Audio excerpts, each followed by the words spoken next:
All right, guys, here we go. So we're getting ready to start the top 10 list that I have. And this is going to be an NBA list, but this is going to be nostalgia. Back when everybody watched the NBA. So we are going to do today the top 10 point guards of the 1990s. Now, notice what I said of the 90s. If the guy retired in 92 or 93, he didn't play in the 90s. Okay? The Chicago Bulls were kings of the 90s. And there are a couple players that I know I did not have on this list that could have been on this list. It's my top 10 based off of how they played. They may not have played on fantastic teams, but this is my top 10. Love doing it. Haven't done it before.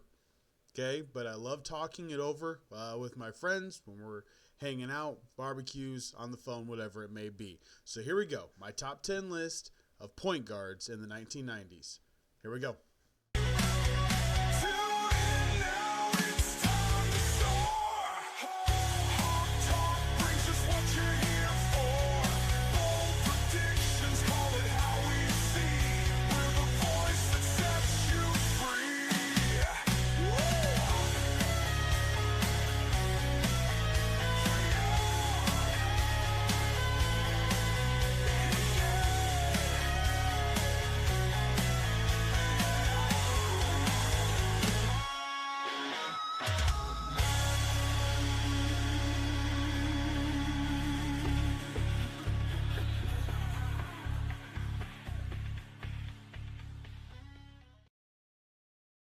All right, guys, here we go. And here is the list.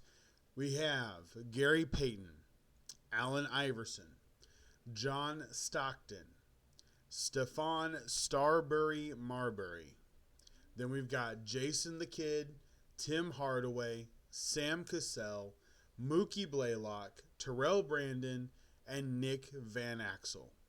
There are a couple names I know I could have put on here. Steve Kerr being one of them. Mark Jackson definitely being another. Damon Stoudemire, well, I was really close to putting him on this list. But at the end of the day, these are the players that, regardless of team, as a point guard, were really, really good and really influential in the 90s for their teams. Allen Iverson, it has been, it's been talked about that he was a shooting guard. Was he a point guard? Well, the reality is he was a point guard for the majority of the time until Snow came in. And then when Eric Snow came into the Sixers, he kind of switched back and forth. So Allen Iverson in the 90s was a point guard. So we're going to go through here. We're going to start with Gary Payton. What are the career stats for Gary Payton? So you look at a 17-year total. I mean, it's astonishing. It really is astonishing. Um, this guy, Gary Payton he had 2,445 steals in his career.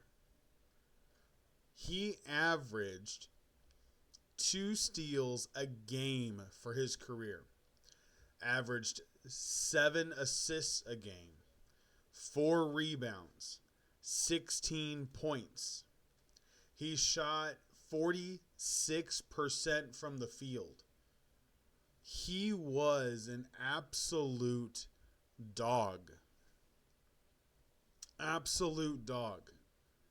He was a career 73% free throw shooter, so not great by any stretch. Wasn't a great 3-point shooter, but he played defense. He played defense really well.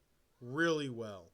While in Seattle, he averaged 18 points a game in Seattle through 13 years, over 7 assists, his 2 steals, 4 rebounds, shot 47% from the field, and at that time had been shooting about the same, 72% from the free throw line. So Gary Payton was always who he was. And he was the glove. He was a tenacious defender. His best season in steals, he averaged 3 steals a game in the 95-96 season. Gary Payton was amazing. I miss the tenacity, the way he played defense. Um, his high in a season for average was 2001 to 2002. He averaged 9 assists a game. His most for points was 1990 to 2000, where he averaged 24 points a game. So he could score. He could beat you off the dribble. I miss seeing Gary Payton play. Obviously, for me, I didn't start watching until the 97-ish time. But from 97 to 2007, even when he was with Miami and the year he was with the Lakers, he was just fun to watch. Fun to watch. He, for me, is the number one point guard. The rest of these aren't in any really specific order. He, to me, was number one. Just the intensity he brought. The nickname, the glove, is iconic. And I miss seeing Gary Payton play. I really do. He played hard, and it was fun to watch him. Now, next on the list is Allen Iverson. So he did eventually switch. So he played point guard, then he played shooting guard, and then he played point guard, then he played shooting guard. So I already threw that in there. But his original position was point guard. So that is exactly where we're going to rank him in. And for me, his entire career of 14 years, he averaged 27 points a game, 6 assists, he averaged 2 steals a game, and just under 4 rebounds. He shot 42% from the field, and he did only shoot 31% from 3. He was not a great three-point shooter. In fact, I have said SGA reminds me a lot of Allen Iverson. His fadeaway, his fallback, it's a lot like Iverson. His cross-up, his push-off. It really looks like Allen Iverson. And I applaud it. I do. I applaud it. Foul or not, Allen Iverson was able to play in the NBA amongst oak trees.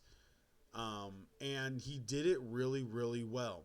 His career best was in 2001-2002, where he averaged 31.4 points per game and 2.8, almost 3 steals a game. He was feisty. He was competitive. Yeah, he had all the talking and whatnot, and I understand that. I absolutely understand that. But Allen Iverson was fun to watch, and he played with a passion for basketball. Like, he played basketball hard, and you kind of just let everything else go. And Allen Iverson is one of the greatest shooters of all time. Pure shooters, not three-point shot, but creating the shot, shooters. Very few people were as fun to watch as Allen Iverson when he was rolling, when he really had it going. The next one on the list I have is John Stockton. This is a guy that I absolutely love because I don't think there's anybody I've ever seen dish the ball nearly as well outside of maybe Steve Nash. John Stockton's passing ability, I have always marveled at. He started his career in 84. He ended his career in 2003. He had a really long career, 19 years. And I am thoroughly impressed with what he did. He averaged a double-double for his lifetime. Through 19 years, he averaged 13 points a game and 10.5 assists. He averaged a double-double as a point guard. You can't ask for anything else. You can't. He averaged 2.2 steals a game. He was 82% from the line. He shot 51% from the field and 38% from three-point range. I don't think you can ask for anything else. The guy was a distributor. His season high was he averaged in 89-90 14 and a half assists a game. 14 and a half assists a game. One of the best distributors of the ball I have ever seen is John Stockton. One of the best I have ever seen is John Stockton. I only got to watch him for 5 or 6 years, but I was amazed at what he did. His control, how he handled the break, and you just don't see it anymore. You just don't see it anymore. And I appreciate guys like him that didn't have to take the shot. He averaged a double-double for his career because he passed the ball. And that says something. That really, really says something. All right, here we go. Stephon Marbury. Came into the league in 96, 97. So he's got 4 years in the 90s. But he made a very big impact. Rookie of the Year. Came in with Minnesota. And I really think him and Kevin Garnett had something going really, really well. Then he gets traded away, goes to New Jersey, and then basically just kind of plays around from there. But through his career, he averaged 19.3 points per game, 7.6 assists a game. He was 43% from the field, 32% from three-point range, and he did average a steal and 3 rebounds a game. He had some of the best handles. He could handle the ball really, really well. Injuries definitely played a part, especially when you get into his Phoenix, his New York days. The year of Phoenix, he played just over 30 games. I think the next year he barely played 40, if I remember correctly, for New York. And injuries really ended up taking a toll in the end. Actually, let me look it up. When was the last season he played? Okay, so 2004, 2005, he did play 82 games for the New York Knicks. That was his best season with the Knicks. Averaged 22 points a game and 8 assists a game. And then he never played another full season. He played 74 games in 06, 07, so that's not bad. In fact, I'd love it if regular players played that anymore these days. But he did have the injuries. I mean, 98, 99 only played 49 games, and then he played 18 in 98, 99. Let's see. Well, he split it between 2 teams, so he only played 49. Then he played 3 seasons. Phoenix was the big one. So Phoenix, he played 82, 81, and then struggled with the 04. After 04-05, the injuries started kicking in. And the final 2 years, the year with New York and the year with Boston, played 24 and 23 games. So it's a career that ended up having injuries kind of derail it. It was ankles all the time. But Marbury had some of the best moves. He was really, really fun to watch. I loved watching him more in Minnesota, Phoenix especially. He was really good in Phoenix, All-Star, All-NBA. And he was a very, very good player. Now, another guy that was in Phoenix as well, let's switch to now, is Jason Kidd. So Jason Kidd played from 94 to 2013. That was a 19-year career. He averaged 12.5 points a game. He basically averaged 2 steals a game and 9 assists a game. So really close to the level of John Stockton when it comes to the assists. He equally was very good with dishing the ball. I loved him in New Jersey. For me, that was the big one, New Jersey. He was definitely good in Phoenix. He was a Defensive Player of the Year nominee with Phoenix. But New Jersey is where it really took off. He went to the NBA Finals with New Jersey, and that team really took off with him as point guard. Kerry Kittles, Keith Van Horn, the young Richard Jefferson. That team was really, really good. It ran into 2 teams that were just better, and that's just sometimes how it goes. Jason Kidd, though, on the court, masterful at commanding the floor, masterful at playing the passing lanes, spot on with the timing of the passes. He shot 40% for his career and 35% from three-point range. He was a 78% free throw shooter. So Jason Kidd was a very, very, very good player for the Nets. Had his years in Phoenix as well, but most people remember him for his time with the Knicks, and then some for his time with the Mavericks, if they're not young enough or if they're not old enough to remember his time with the Nets. All right, now we get into some that are a little bit different. So a player that came in 89-90 was Tim Hardaway, and he did not have a long enough career, in my opinion. He only played for 13 seasons, but it kind of got marred by how certain things played out. But he had a really great career in Miami with the Miami Heat. So for his career, Tim Hardaway averaged 17.7 points a game, had 1.6 steals a game, and averaged 8 assists and also 3 rebounds. So he did do a lot. He was really, really good. Very solid. He could score as a point guard, which was very underrated. Stockton, Kidd, 12, 13 points a game. That was common. 17, 18 points a game and up, you're getting into where you're a dual threat as far as being able to pass and score the ball. And Tim Hardaway definitely was that. His field goal percentage was 43%, and he was 35% from three-point range and 78% from the line. He had a really good career in Miami, starting in the 95-96 season when he got traded from Golden State to Miami. He then plays with Miami until the 2002 season, where he ends up getting traded to Dallas and then goes to Denver the next year, and then played with the Pacers as a 36-year-old sparingly in the 2002-2003 season, and that was only 10 games. So unfortunately, he never really had the ability to finish out his career the way you would have hoped. He was a very young, bright star in Golden State.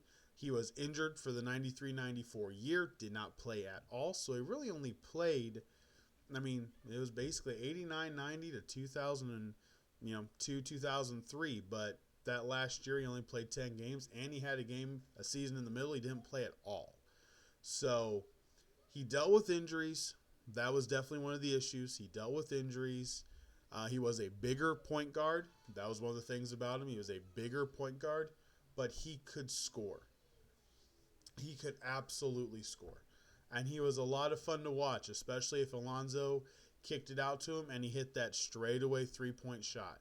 It was a absolutely beautiful thing. All right, the next guy on the list is Sam Cassell, somebody who I think is really underrated for what he was able to do. And he ended up bouncing around the league a lot.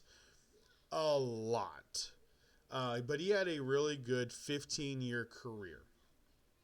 And it's his impact through all of the different teams is why I put him on this list, because I remember him making an impact for Houston early on, and then making an impact in Dallas, in New Jersey as the backup to, in New Jersey before Jason Kidd got there. Then he goes to Milwaukee and plays with Ray Allen.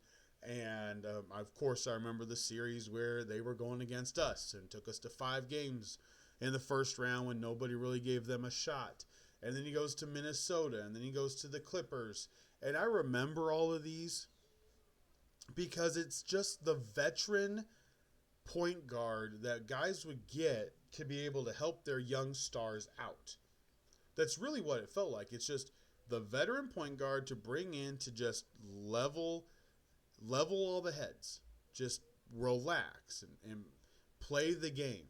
He averaged 16 points a game, 6 assists on the button a game, 1.1 steals. He was an 86% free throw shooter, shot 45% from the field, and then from three-point range shot 33%. His leadership, though, I believe is very undervalued, very understated. He had a really good career.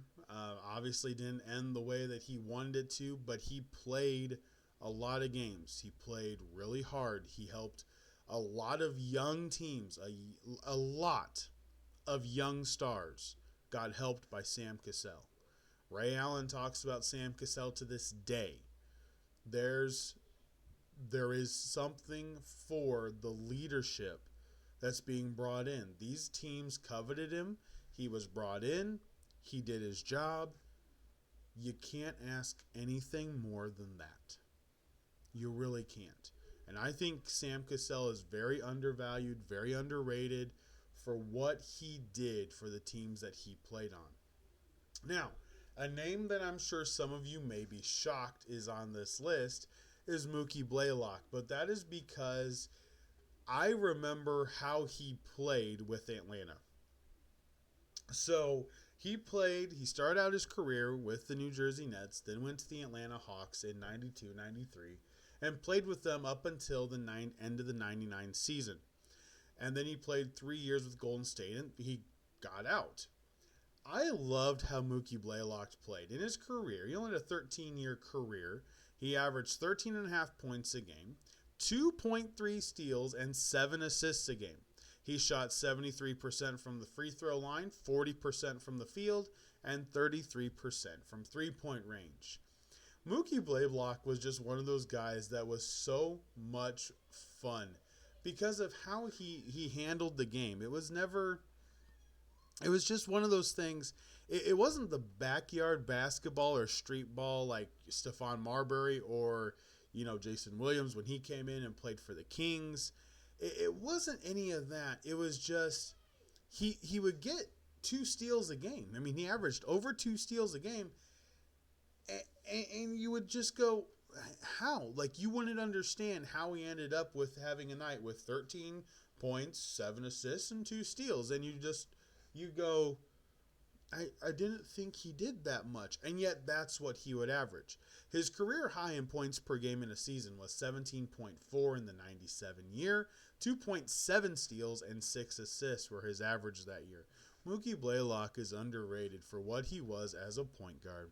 He was a lot of fun to watch and really helped the Atlanta Hawks and Steve Smith really grow and become the team that they had. It really was. He helped them become the team that they had. His last year in 01-02, he only ended up playing 35 games, as that was basically it. That was his final year at 34 years old. But he had a really good career, and he was really fun to watch. And he was loyal. He was very, very loyal. He stuck with the Atlanta Hawks, played with them for many years. They weren't going anywhere, but he was Defensive Player of the Year, all-defensive team. Mookie Blaylock was really good. Nobody thinks about him. They don't think about him in a list, and I do, because I remember watching him play. I remember watching him play the Pacers. I remember watching him play the Bulls, and he was good. He was really good. All right, another guy, Terrell Brandon, guy that played 11 years in the league. Really, really, really helped Kevin Garnett when he went to Minnesota in the 99 season. He finished out his career in Minnesota. He started with Cleveland, went to Milwaukee for a couple years, and then Milwaukee traded him to Minnesota. And then he played with Minnesota for 99, 2000, 2001, and 2002. In his career, he averaged 14 points a game, 6 assists, 1 point, basically a steal and a half a game. He shot 87% from the free throw line, shot 45% from the field, and 35% from three-point range. This is, again, based off of, he's on the Cleveland Cavalier team, okay? He's on the Cleveland Cavalier team. He was an all-star in 96 and 97. His best year points per game was 97, 19.5 points per game, 2 steals and 6 assists per game. Terrell Brandon was brought in by Minnesota once again to help Kevin Garnett, to help be a catalyst for that young team, and they made the playoffs and they played really, really well. His final year was actually 2003, but he didn't play because of injury, and that's when he retired. He got injured at the end of the 2002 season where he only played 32 games. He was a vital part of helping Garnett grow, keeping this young high school kid that had come in, keeping him contained, and helping the offense run well. That was his job. And he did it really, really well. He averaged 9 assists, 10 assists. He averaged 10 assists for when he got to Minnesota the rest of that season in 99. He averaged 9 assists in 2000, and he averaged 8 assists in 2001. Terrell Brandon was really good. He was a good leader. And when you get to this level, I mean, we're looking at what? 9? Excuse me. You can start splitting hairs. You can absolutely start splitting hairs. Kerr could be on here. Mark Jackson could be on here. But I love leadership.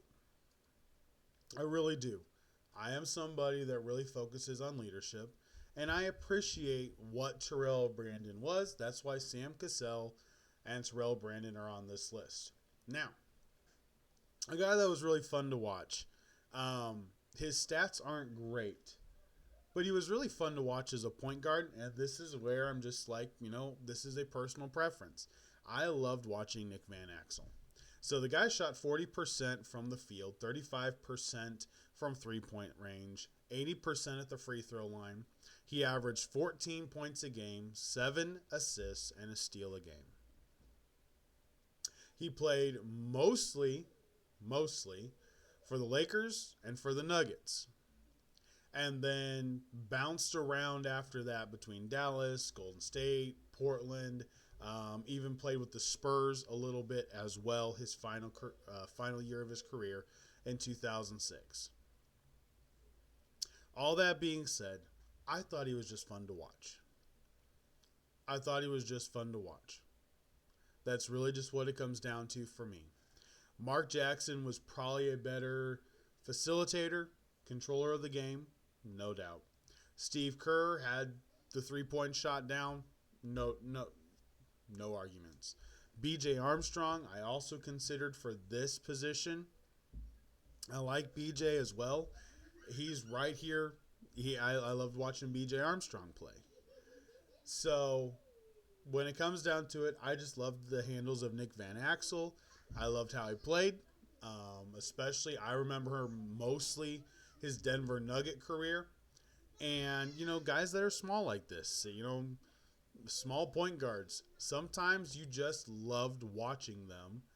And that was me. I loved watching Nick Van Exel play.